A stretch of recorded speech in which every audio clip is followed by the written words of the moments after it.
I mean, I like Leanne flew in, and I do love Leanne Locken, I have to say.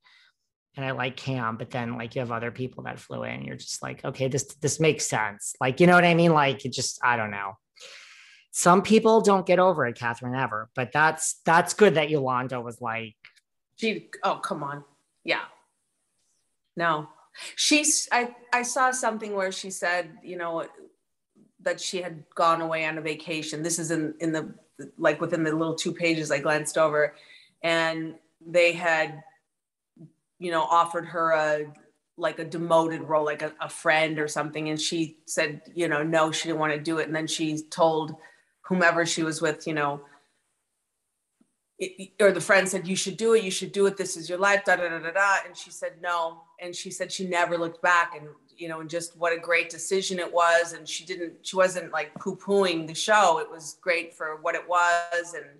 But yeah, like in hindsight, when it's in the rearview mirror. And by the way, I listened to Eileen Davidson's podcast with you. And another moment, I was like, gosh, I feel really kind of bad in a way, because the last time you and I talked, when you asked me like who I liked, who I didn't like, and I said right off the bat, I liked Eileen the best. And then I kind of got irritated halfway through the season because of the Munchausen thing and the husband thing. And I just felt like it was all so petty and so, just grasping at straws to, be relevant. And it was so actressy, and it irritated me. And then when I listened to her on the podcast, I was like, I kind of like her again. She said good. I forgot how your name came up, but she said good things about you. Like she said she liked me like twice, and I was like, God, I'm such a creep. But yeah. I could see you guys with a guilty conscience too, where I'm like, oh my gosh, I don't want to hurt anyone's feelings. I should call him and or text him and apologize if I ever said something unkind, if I like them. I mean, if I don't like them, forget about it. The daggers fly, as you've seen. But I don't, I really didn't have anything serious against Eileen, other than at times she was like a little nails on the chalkboard for me. And I didn't feel that. She's a little, and listen, I spoke to her for an hour. Like she's a little actressy, but like not, yeah. There's a little. Can't help it. Yeah. Like I wasn't. Her whole life. It's just, I think you just get that's the language you speak.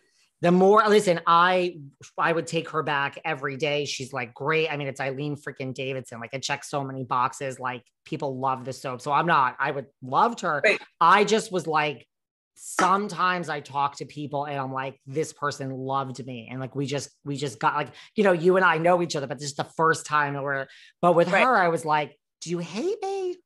Or like, are you having a bad time? I couldn't tell. And there are other people I go there with where I'm like, I don't know if this person hates me. They might. Right. Sure.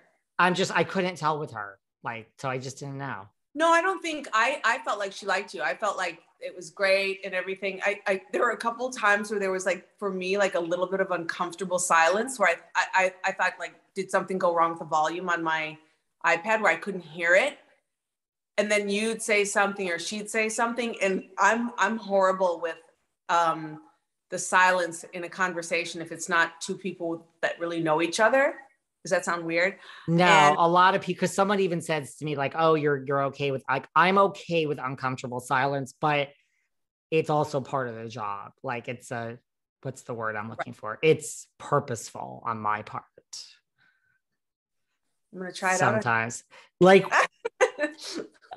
I mean, like, it's that old, like, where did this happen? Like it happened on one of the Housewives where it's just like, less is more. If you just want to be quiet and let someone talk, go ahead. But there was silence and I was like, do they have nothing to say? Like, I was like, okay, let's get another topic. But also like, I knew Eileen wasn't going to get like sloppy. Like she wasn't like, you just know certain people, like she definitely wasn't gonna, I mean, she said certain things. It got some press. I forgot for what, but like, that she wasn't gonna like, she was coming on for a full discussion and it wasn't really about Housewives, and the fact that I was even able to get in what I got in was like abrasive. But I mean, I loved having her, and she's not easy. She's not one that's doing any podcast really. So like, I am not complaining. I just was like, I like her. I mean, love you. You can come back tomorrow. No. I felt like she liked you. And I can tell, I mean, just in the little bit of time that I've known her, I felt like when she was laughing, it was really genuine. And I felt like she was sharing and she was very open. That's what I felt. I listen, I walked away like saying, another one I think I maybe got wrong. But for me, it wasn't so much of getting people wrong as it was in the context of the show. And when she was talking about how Ren and her were like glued to each other's side, I thought, what the heck? Like, I came in there halfway through the season.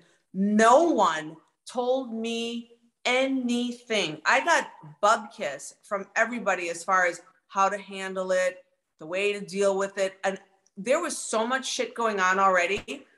I didn't know what was up. I really couldn't figure out who was telling the truth. And then between the actresses acting and someone saying someone was lying, and it was bizarre.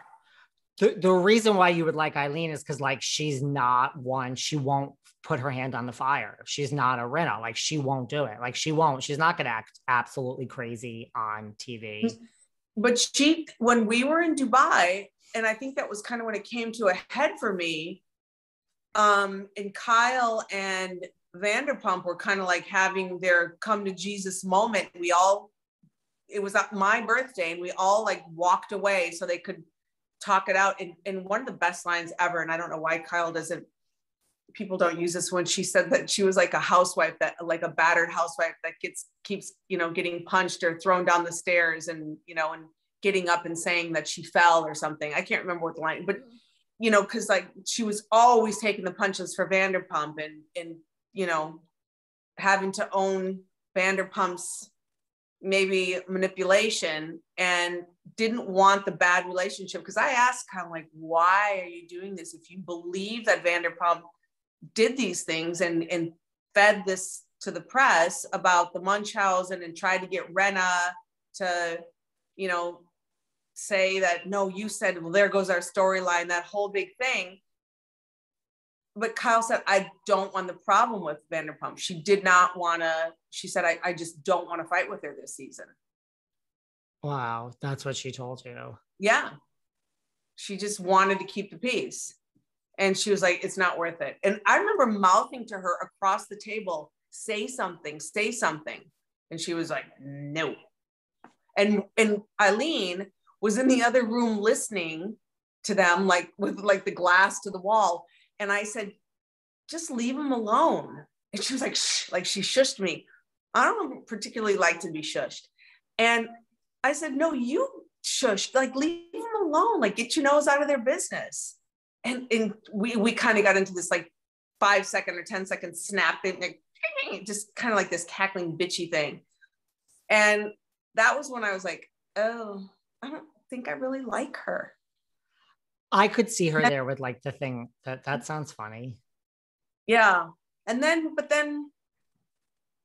and that was so funny because then in the reunion, the two people who I was like the most kind of not loving, I was sitting next to. And I thought, well, ain't that a bitch? But I really I was like so downtrodden and beat after losing my nephew, 6 weeks prior. I really couldn't give a shit what was going on. I was whatever, say whatever y'all want to.